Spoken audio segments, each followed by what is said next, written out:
This is an ABP Live Podcast. Hi guys, welcome to another episode of Ladies First with me, Niharika, Nanda. Every week I get to you some lady bosses, girl bosses of the 21st century.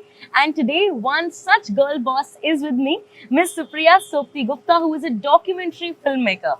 Hi Supriya, how are you? I'm very well, Niharika. Thank you very much for having me. It is all my pleasure. For my audience, I would like to tell you that she is a documentary filmmaker. Right now, one of her directorial debut that is caught out, Crime, Corruption and Cricket, is out on Netflix. So if you are a cricket fan, if you are someone who loves watching cricket, definitely go and watch this one. And she has also been a producer on some really big documentaries on Netflix like Big Boy Billionaires, Mumbai Mafia fame and many more. So how has stuff been? Like, your documentary is out already. That is your directorial debut. So how has the past week been? Well, in a nutshell, I've been caught up talking about Caught Out, which has been incredible because you always want to celebrate something that you've given so much of yourself to. Exactly. And like you mentioned, this is my directorial debut, so it's something that's very close to my heart.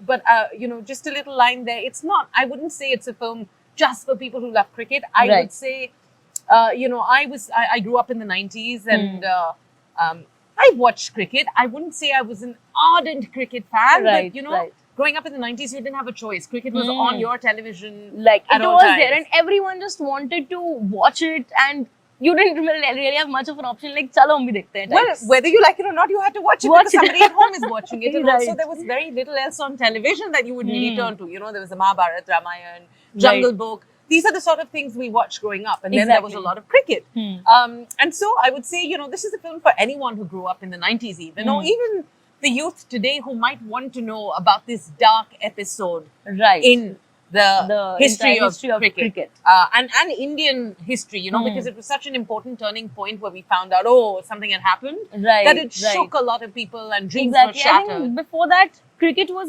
this religion. It still is. Cricket is a religion for Indians. But like, it was something that was pure. People just used to look up to their favorite cricketers. People used to look up to these players, and everything was just perfect. But the darker side of things was not really out yet. Absolutely. And, that's what this film touches upon. A lot of people ask me, why did you decide to make this film 20 years on?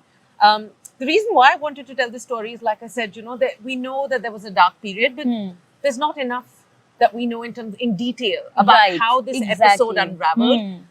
This was a dark truth that we didn't want to confront. It's something that we just wanted to bury, in deep sand and kind of not acknowledge. That's the case with humans, with everything. Absolutely. Anything that creates a conflict, anything that sort of, questions their thoughts and beliefs, they want to brush it under the this entire blanket and not just talk about it. Absolutely. And so we felt, particularly as the director of this film, I felt there were unsung heroes. There were people who had put themselves out there to bring to nation, to bring to light the scandal that had happened. Exactly. And they had the burden on their shoulder of telling people the truth. Right. What was it like for these people, for these investigators, for these journalists who were out there scrambling to find the truth, and bring you that bad news that you never wanted to know about.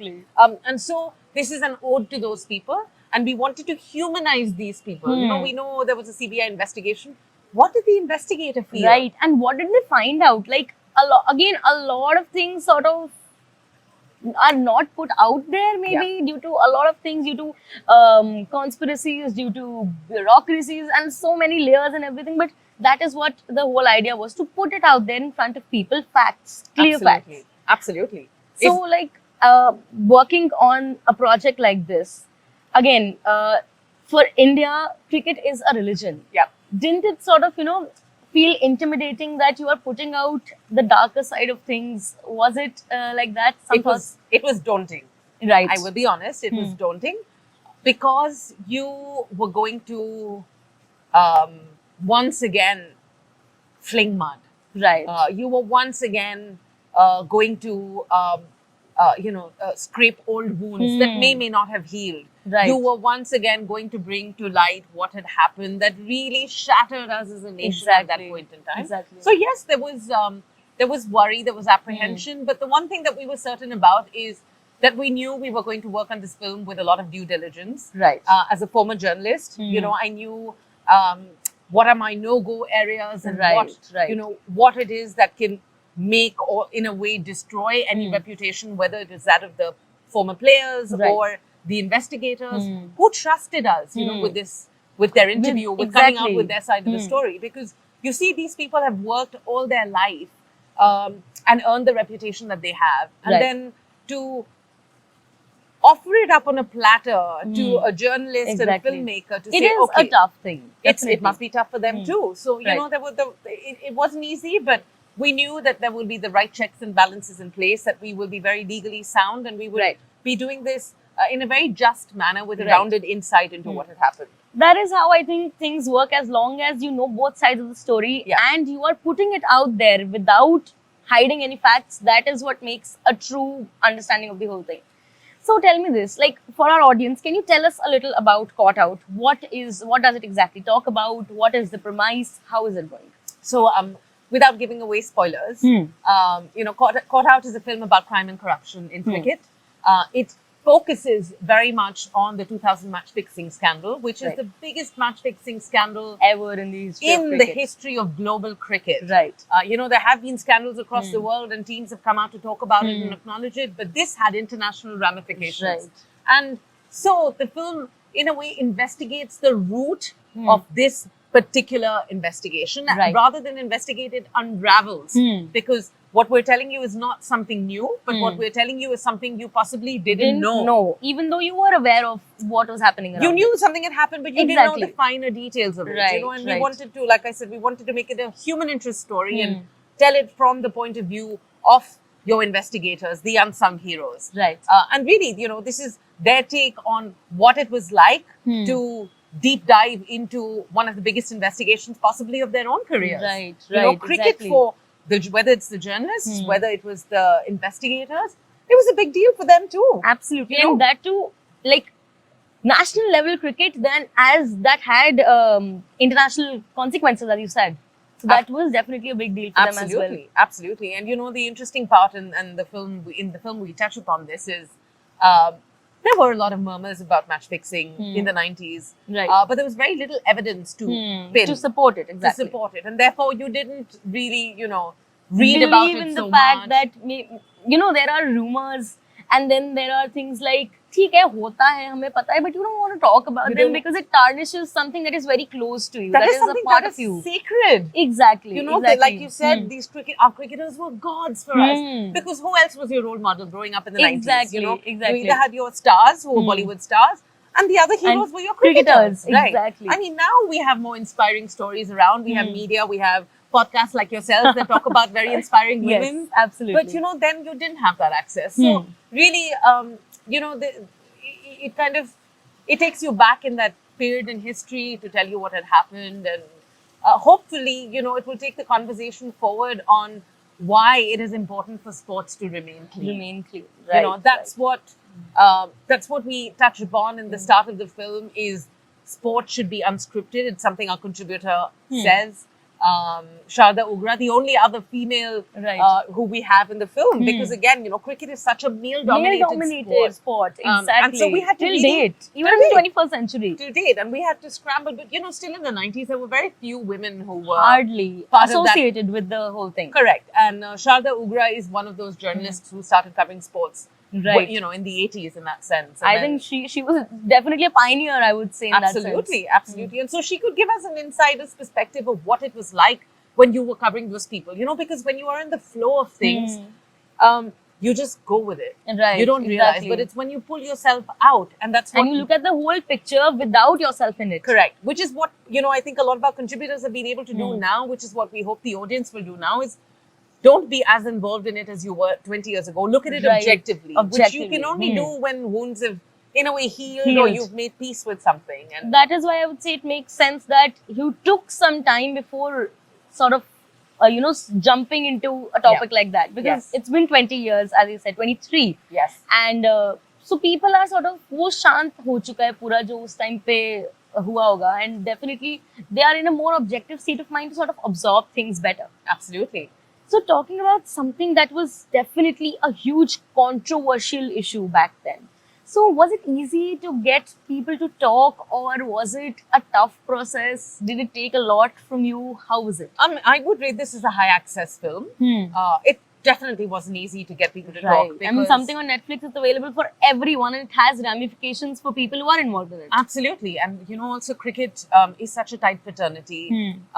From the cricketers' behalf, of course, there was a conspiracy of silence that was maintained. Right. Nobody wanted to talk about it. Mum was the word. Again, like one of our contributors says, gosh, I know every line in the film now because I've watched it so many times. Exactly. With cricketers, of course, it was difficult, but we knew right from the beginning that our protagonists are the investigators, the journalists.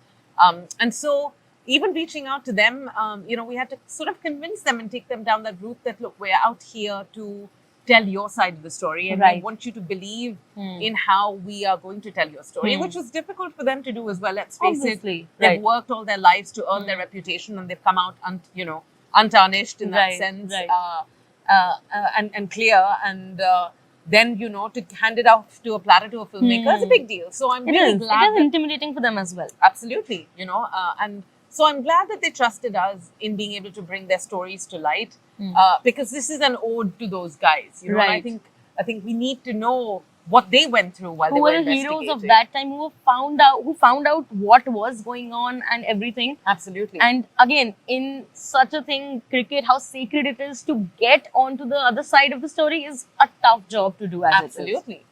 And like you said, it wasn't an easy one to do. Let's put it that way. But it was a very enjoyable one because we got close to what we were aiming for.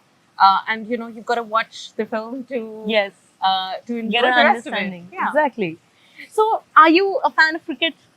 I definitely used to be a fan of cricket growing up in the 90s because it wasn't on your television every day. Every day, exactly. It was this delicacy that you get to watch once in maybe 6 months or a year or so. Growing up, and you might remember too, although I feel like you're a lot younger, but, growing up in the 90s, if India played a cricket match, the roads would be empty. Right. I grew up in Everyone Bombay. was in front of their TVs. I grew up in Bombay, and there would be no sound of auto rickshaws. Not there. Nothing on the roads. If I wanted to go somewhere and I wanted to hop into a rig, it wasn't there, So that's how quiet, because everybody was watching. Right. Fast forward to now, 2023, when, there's so many leagues, there's so many matches, there's so many T20 sports going on, matches going on every now and then.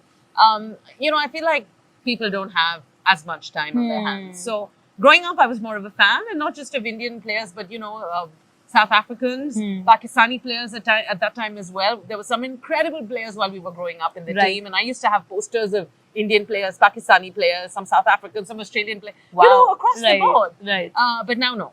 Any specific cricketer that you like back then? Used to like back then? Ajay Jadeja and Mohammad Azharuddin. Right. They were definitely my heroes. I think that was the case for a lot of people out there. Right. I mean, Ajay Jadeja was this good-looking hunk, like this good-looking guy. Of course, he performed as well. But with Ajay Jadeja, he was more the chocolate boy Indian team. Right. That is true. Whereas Mohammad Azharuddin was just pure masterstroke, just a delight to watch when he played. He was like the golden boy of cricket, The golden boy, and also he made you very proud, right? Because he stood for a very aspirational India. He was right there. He was playing the sport. He was hobnobbing with really cool people and Bollywood stars, and he was living the life, the dream life of so many people out living there. the dream, absolutely. Exactly. And we didn't know better then. This is the best we knew. Right. So growing up, I was more of a cricket fan than I am now, I would say. And I think you are very right, because I am not a sports person, to be honest, but as a journalist, you have to cover multiple things. So I was aware that Asia Cup ended, then World Cup started, then World Cup ended, then IPL started, then this, then that. And constantly keeps on running. There is no break even for the cricketers, and let alone for the viewers as well. Yeah. So I would say the special feeling that of watching cricket sort of dies down this way. But that said, I mean, there's so many more fans of the game now. Right, exactly. It's a royal entertainer. It's become a spectacle. People from across the world come to watch, matches now. Exactly. Especially when it's the IPL, anywhere in the world, you want to be there. Everyone wants it's to a mela. watch it. Exactly. You'll find your cricketers there, you'll find your Bollywood stars there, you'll find the who's who hobnobbing there. Exactly, and the who's who of cricket itself, because everyone from around the world, so many cricketers we get to see Correct. on the Indian stadiums, and it's a delight. Absolutely. We have to agree. Absolutely. So, talking about women, as you said that it was not something that women used to be associated with a lot, but now we have things like the women's IPL coming, the women's tournaments coming. Yeah. How do you feel about that? I think it's incredible. I mean, this is what the BCCI has done is it's made the sport larger than ever. Right. It's incredible. WPL was kicked off, and it's just, there's so much talent in the country. And that is being executed, and not just on the male side of things, but also the female side Women of are things. being given a chance, and they're getting a chance to demonstrate their skills, their discipline, all of it, their craft, their love for the game. I don't think it's anymore a gentleman's game. Right, it is not. It's a glorious game. Exactly. And it should be left as one. Right. So, any particular, nice or memorable anecdote from the sets of Caught Out that you would like to share with us? Oh, memorable anecdote from the set of Caught Out. Oh my God, I have to. And I'm glad you asked because nobody's asked me this question. Yes. So, we were filming in Delhi at one point. And so in a documentary, you have your interviews, straight up interviews. Right. And then you try to bring in a little bit of entertainment by throwing in some drama. Right. So there are certain reconstructions that you have to do to tell a story, to make it more visual, so that your audience can relate to it. And I remember there was a time when I made a list of props that I wanted from my team. Okay. And I told them, I want an Azruddin mask. And not one, but mujhe 10-15 mask chahiye.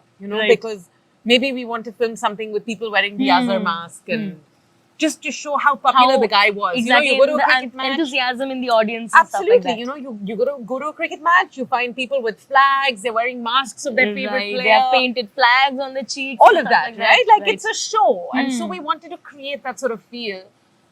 And you won't believe what the guy came back with. I asked for masks. Now, when I say I want a mask, what do you think I one think would want?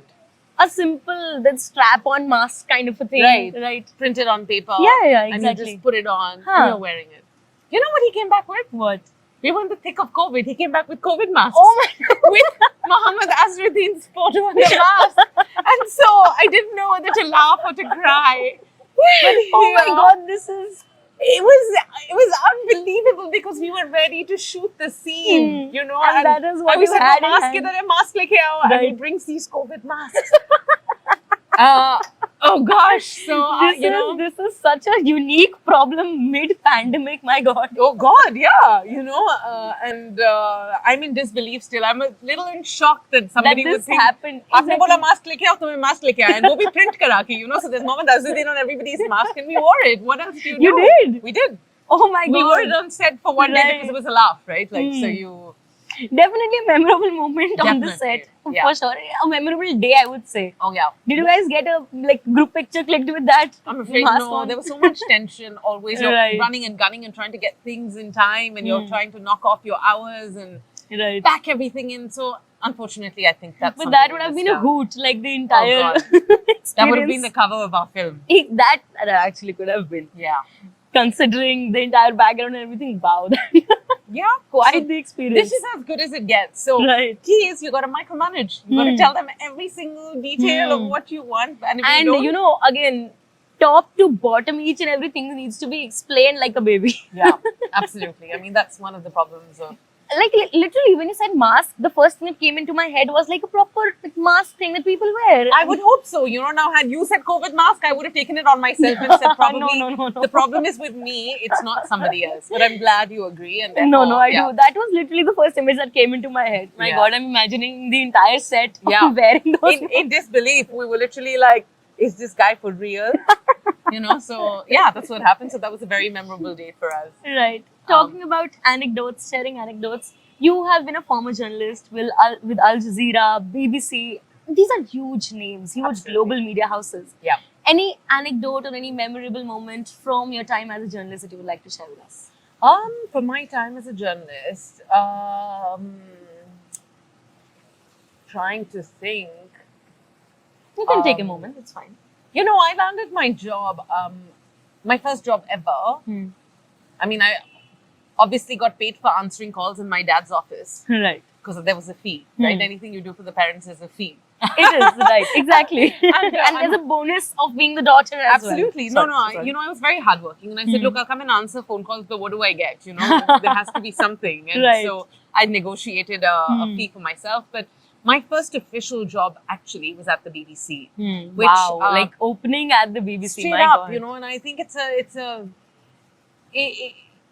an incredible story, definitely for me, because I dreamed of being a BBC journalist. You know, when I was in India and I used to watch TV, I used to watch this show on the BBC called Hard Talk with my father. It was an investigative talk show, a one-on-one talk show with Tim Sebastian as the moderator. And he was very hard-hitting. He would have, you know, really powerful people sat across him and he would ask them really, really solid questions. And I always wanted to be in that hot seat and I aspired to do that. And so I said to my parents, I want to be a journalist. I want to go to the UK to study. And, you know, they thought, what is she on and why does she want to? Journalism kaun padta hai? You know, you better do economics, law karo, typical. And they were not very happy with the fact that I wanted to be a journalist, but I was determined. And 4 or 5 months into being in London, I found myself a job at the BBC. So that, you know, was a huge thing That for was me. like your dream and it came true itni aasani se, which doesn't happen Literally, for most you know, of the it people. literally itni aasani se because it was right place at the right time. Right. But also, I did persevere to get that job because the guy who hired me, I've never met him till date. What? You won't Really? believe I was hired by somebody on the phone at the BBC, and he said, I would call him every day and I would say, you know, can I come in? Hi, David, can I come in to meet you? Hi, David, you know, I'd like to apply for the job. Can I come in to meet you? Right. And one fine day, I think 4 or 5 months after chasing him, he said, just come in. And I went into the office and he did not even come to meet me, but he sent somebody to meet me. Okay. And so I owe my career to somebody I've never met in my life. That is but another unique story. It's for also something, if you persevere, you know, you get get. what you want. Exactly. And I was very, very sure and determined that I want to get to this space. And once you get your foot in the door, the world's your stage, you know, then you just have to carve your own path. And so I've been very fortunate in that sense that I've been able to work at some incredible... But no, it takes a lot of hard work. Like now you can say that you're fortunate, but I'm sure that back then, a 22, 23-year-old Supriya who was making calls every day, Absolutely. that was the hard work that you had put in. And you were willing to do anything and everything, you know, whether it's like... Exactly. And you don't particularly care about it. When I work with international crews, even now, I feel getting a coffee or getting tea for somebody is not a big deal. It's not like make you now. You know? That is being grounded is very important. Very important. And that's something I learned working in that international environment is you're never too big for your boots. Exactly. And if you work ground up, you're always going to respect every level and every layer that makes a product come alive. Exactly. That's what we were talking about like before the interview also, that we keep on doing everything around. Half the time it's just 2 or 3 of us managing everything. And it's not that big a deal. We manage it. We love doing it. Absolutely. You enjoy what you do. Exactly. So, yeah, that's pretty much, you know, that's how I started. And all my stories kind of relate to those kind of things, you know, that experience and being able to then bring it back home. I moved back, you know, I was in England for 10 years. I studied in London. I did my undergrad. I did my master's there. I worked there for very many years, and then I moved to India in 2009 to cover the elections. Because I thought I've done enough of this, and now is my time to shine because I've got this international exposure and I can come back and do something in India. And there was something that not a lot of people do. So kudos to you for actually doing that. Yeah, but you know, I think it's very exciting to be here because especially, you know, if you have that experience and you have that drive and you don't even need to travel now. You know, the internet has made the world so flat. And I think especially after the pandemic, everything can be done online, top to bottom. Absolutely. So, you know, I just feel fortunate to be here in the hotbed of all this activity. Where every day some scam or the other, some scandal or the other is popping out of nowhere. Hey, this is our time to shine, you know. So it's our time to tell our stories, whether they're happy or they're upsetting, whether they're scandals, whether they're celebratory. It makes it more real, Absolutely. I would say. And like, I nothing is all shine, you know, sunshine and happiness. Nothing is like that. Absolutely. And I think we've got to embrace both sides. You know?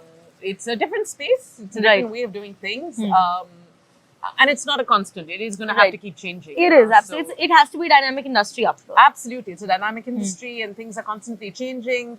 What's different here from what's there is there are no standard operating procedures here. There's a jugaad for everything. And Indians are made for jugaad. We're made for jugaad, and I think it's incredible that we've made jugaad a word in the Oxford Dictionary. I think we have, haven't we? Exactly. It's all thanks to Indians. I mean, every international team that I know, they talk about jugaad. Jugaad, They said, exactly. okay, what is the jugaad for this? So we're the king and queens of jugaad, and jugaad has been long understated, but now people are realizing the worth of it, and I think that's what's different in the way we do things. Definitely. So, being a journalist and moving to documentary filmmaking, I know it's related to some extent because you're still finding the truth, you're still working to put the truth out there, but it's a different ball game altogether. It is. So, why did you think of becoming a documentary filmmaker? Well, I was making documentaries for news networks. Okay. But I'll tell you the difference in a news network and a OTT streaming platform. A news network is typically there to inform you and enlighten you about something specific. Maybe the infotainment part of it has more information and Correct. less entertainment. Absolutely, you nailed it. Right. Whereas with the OTT platforms, It's the other way around. You know it all, Niharika. You're right. You stole my words. But Right. it's the other way around. With the OTT platforms, it's all about entertain.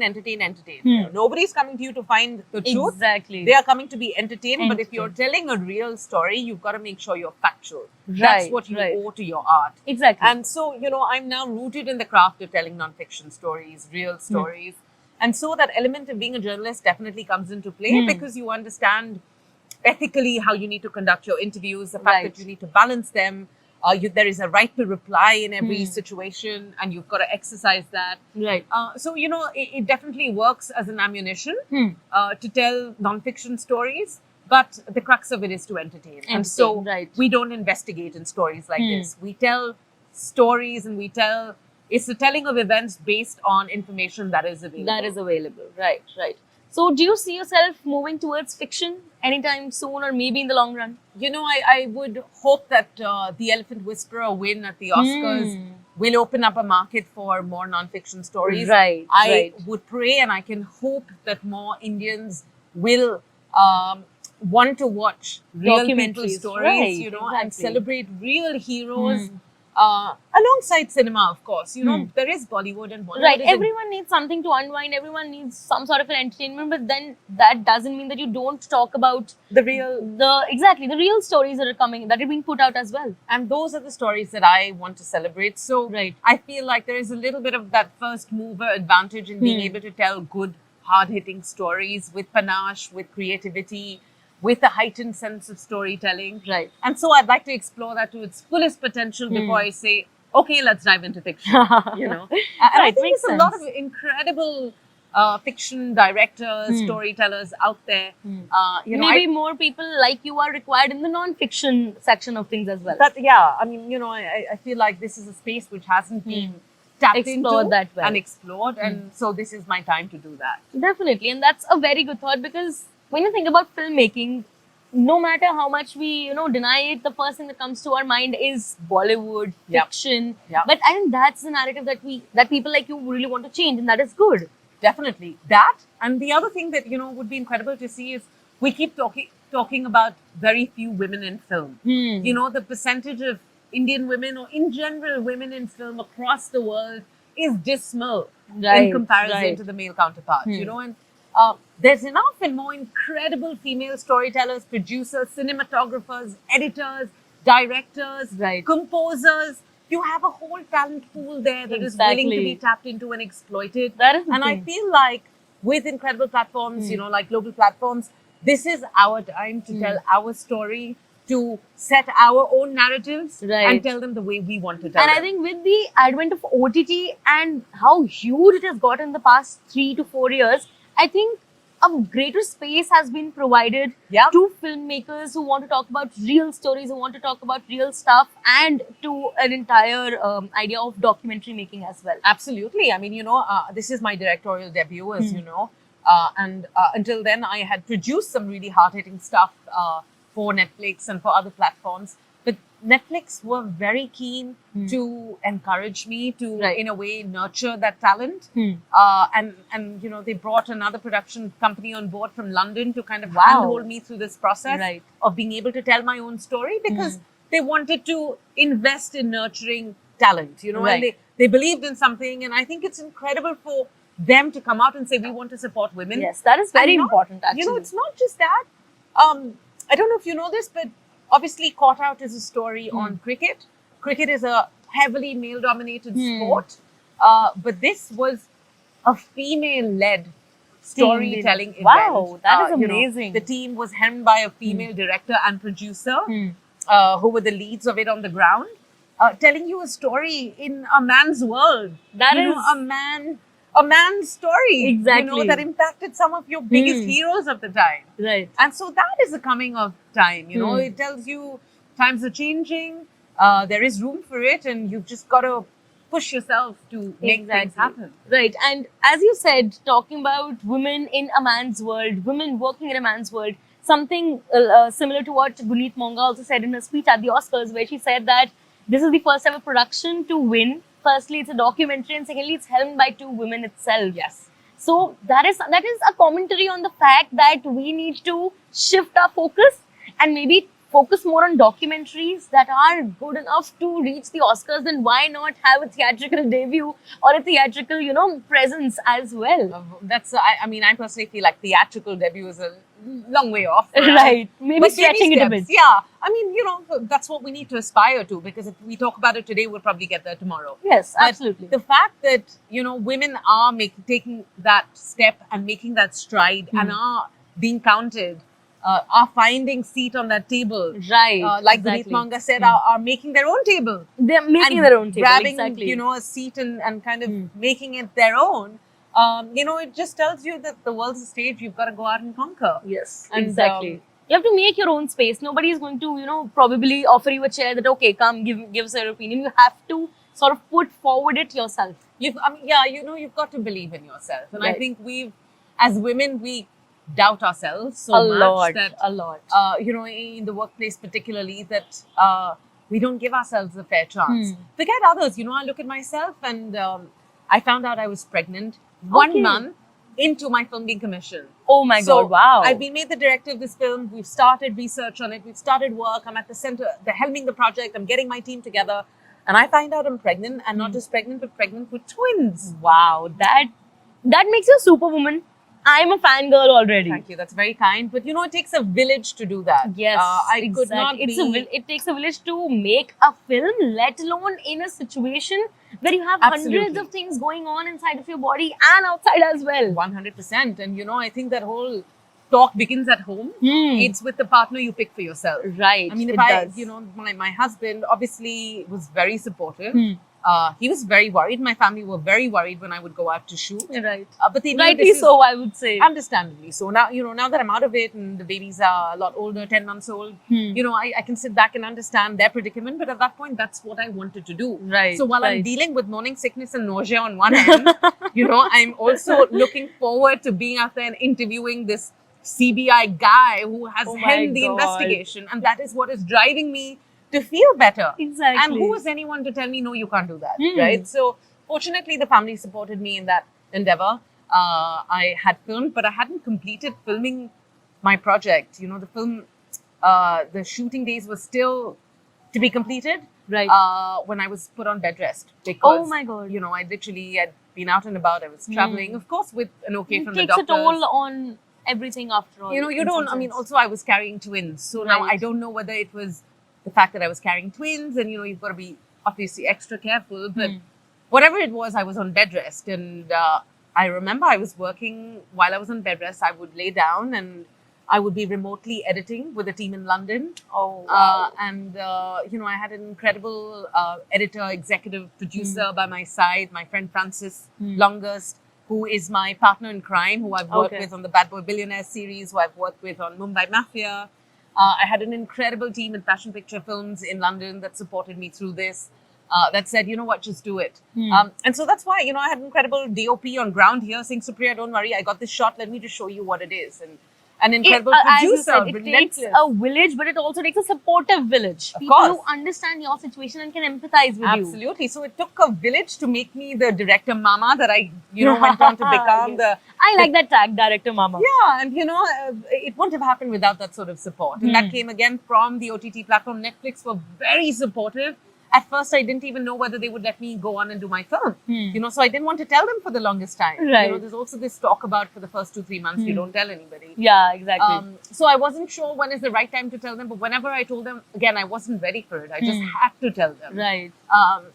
And Because beyond a point, it starts showing and you have to sort of... not so much that. For me, it was more about, you know, we started filling out these risk assessment forms because Netflix are very particular about health and safety, and we're in the midst of COVID. So they're very careful about how we're, you know, conducting ourselves, what we're doing, how A we're lot testing. of the odds were against you, I would say. A lot you of the fought. odds. Yeah, You fought. yeah. You have to, right? You got to believe in what you're doing. And then I delivered my twins, and I think 3 weeks down the line, please don't judge me for doing this, but 3 weeks down the line, I went back out in the field and I shot some more. Wow. No one would judge that. I You would mean, again you be a know, superwoman to do that. You'll be surprised. There's so much moral police out there, including my own mom. You know, my own mom telling me, you know, beta, you sure you want to do this? Your kids are so small, you shouldn't be going out. And I said, Mom, you know, I think I need to do this.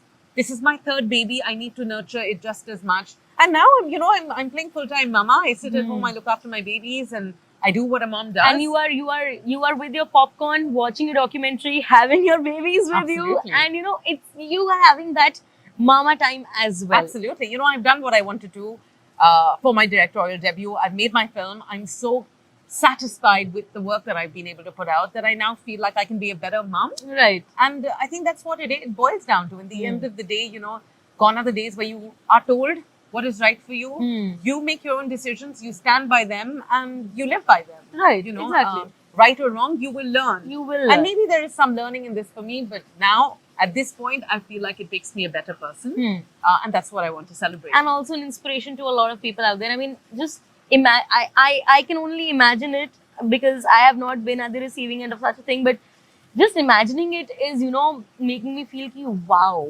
like a swollen feet and morning sickness and whatnot from all the stories that I've heard from pregnant women, and 24/7 you're working. There are like filmmaking is not a job where, you know, you have a specific time period, or, you know, you come home and rest, or you have a weekend, nothing like that. Yes. And you are just out there carrying your twins with you. So they were with you for the entire process. You're married to your film, you know. When you're a director, you're sleeping, bathing, eating, talking, everything to your film. Right, You're thinking about what your next question would be to that person who you got or didn't get. And you're just constantly thinking how about many more people you can get, who all you can get on board. And really, if you're not doing it, then you're not, you know, you're really not going gaga over your project. And maybe somebody else can do it better. So I just feel like if you've got that story at hand, you've just got to deep dive into it and live with it. Exactly. Until it's out. And that's really what I did. You know, so is. it was, and in the process of that, I also birthed my twins. So, my God. you know, I had 3 deliveries at the end of it. I can now say I'm a mama of 3. 3, exactly. So I'm sure that you would have had days when you were just burnt out or, you know, tired and needed a break. So how did you used to, or still do, unwind on such days? What is your me time recipe? My me time recipe is going to the park. I think, you know, I'm a Bombay girl, born and bred in Bombay. Then I lived in London. Then I moved to Delhi when I got married. I love to explore the parks in Delhi because they are the most beautiful parks in the world. That is true. There's so much bougainvillea, especially this time of the year. It makes my heart happy. Right. You know, just to be out in nature. I now love the fact that I can go with my kids. I can go to the park with my kids, a little picnic. And, you know, I'm a mama who's on the road kind of mama. And fortunately for my kids, they're on the road with me. So I put them in the car seat. Right. I also have a very adventurous husband. So the 4 of us just drive around. Exactly. You know, we get to the park, we'll spend 6 hours, we'll carry everything and we'll bring it all back. And that's really nice. That's really what makes me very happy. And talking about bougainvillea, I'm myself a huge fan, and I think I saw this meme a couple of days back that winters is the springtime for Delhiites. Most of them, you can find them clicking pictures of bougainvillea. It's so true. It is. I myself have a picture of me clicking the There you bougainvillea. go, right? It's an addiction. You look at my Instagram feed, I did a whole year of bougainvillea. Oh my across God. Delhi. And wow. I would go to different parks across the city just to find bougainvillea. That is so beautiful. It's called being obsessive. I would agree. My God, I am so much into clicking flowers itself, let alone just bougainvillea. God. I guess it boils down to appreciating beauty. It does. And it that's does. what Absolutely. It's all about. So, Supriya, tell me this. Like, no matter how much we talk about empowerment and things like that, we can't, as you said, we are women working in a man's world, Yeah. quote unquote. Yeah. And filmmaking and documentary making is once again a male-dominated industry. Now that is changing, but the process is slow. Yeah. So, how was your experience with that? Say that again. You mean filmmaking? Like filmmaking as a woman Yeah. in a man's world, as in a male-dominated industry, I would say. Oh, yeah, I've dealt with lots of different people along the way. I feel like women in the workspace bring a softer touch to a story, Right. especially when it's, these high access kind of stories. And that's what I've felt with a lot of the people that I've interviewed is, I feel like women have this knack of being able to get under the skin a lot Right. easier and be more. Maybe the trust to factor sort of. The empathy. Empathy. I would call it empathy. And, in this particular story, it definitely helped us. There were two women who were trying to find out the truth, going Right. with no preconceived notions. I think it resulted in the officers giving us very warm, honest admissions and very candidly speaking about certain things that they may not have otherwise. Right. But that said, I've worked with some incredible male directors as well. But it's, there is joy in working with people who are not threatened. That is the core of the thing, I would say. The key behind a good project. Absolutely. And, to work with directors and to work with a team of craftsmen and storytellers who are rooted in their craft and believe in doing what's best for the story, there's no joy like that joy. Absolutely. And that's what I always wish to have in my projects. Right, that is great, and it's nice to see, as you said, an entirely woman-led team to produce something that is so amazing, so mind-blowing, such a masterpiece. So it's quite an amazing thing that way. You are yourself a documentary filmmaker, so any documentaries that you really like to watch or have been a fan of, any documentary filmmakers also? There's a filmmaker called Alex Gibney in America, and he's been doing a lot for Netflix. He's been in the industry for very many years. And Alex Gibney's style of telling stories, he did the Dirty Money series on Netflix, which examines scandals from across different parts of the world. But the access they have in their stories is just incredible. The people they speak with, they are able to draw out so much from the smallest element of the story, which is what makes a good film. It's when you can humanize a story, when you can make it relatable, when you can find the weakest link, and make it something which Make it your hook, maybe. Make it your hook, make it something that you relate to. I mean, all of us have a dark side somewhere. Absolutely. Humans are not infallible, and I think he's got an incredible way of telling those stories of human interest or public interest with very heightened storytelling skills. It makes it a delight to watch his films. Right, and definitely inspirational as well. Absolutely. So you are yourself a role model in such a case. So tell me this, for all the young filmmakers out there, all the young journalists out there who want to put the truth out there for the people, what are your some tips or words of wisdom or advice, anything of that sort? Well, I don't know if I'm the right person to give any advice. No, you as absolutely such, are. Because You are a director, mama. Come on. I'm a director, mama, of course. The one thing I would say is just believe in your dream. Don't let anyone tell you no. It's something. Kartiki Gonzalez is a recent example, Perfect example an incredible example. She didn't have anyone backing her, but she wanted to tell a story. She took a camera and she went out and she got what she did. And it takes a while to tell a story. You've got to invest in your story. And if you're not breathing, eating, sleeping with that story, You're not doing it right, definitely. you're probably not going to do it justice. Right. So you've really got to believe in that story. Unless, of course, you're doing it to kind of, make the bucks and churn that story. So it's whether it's the passion, whether it's money, I don't know, whatever drives you, you've got to be all in. Right. Go hard or go home. That's what I would say. That's very rightly said. It was such a beautiful experience talking to you, Supriya. Thank you. I mean, I got an outlook into something that is not my thing. I'm being honest, like cricket is not my thing. I'm not a very huge cricket fan. But at the same time, you told me so much about documentary making, talked about so many things, working in a male-dominated world, and it's a huge thing. You perfectly gave yourself the name Director Mama, and I see you like, with those rose-tinted glasses. That's so kind. Thank you. Thank you. Thank you so much for coming to Ladies First. Thank you, Niharika. It's a pleasure to talk to you. Thank you. Thank you so much, and keep listening to Ladies First on ABP Live Podcast.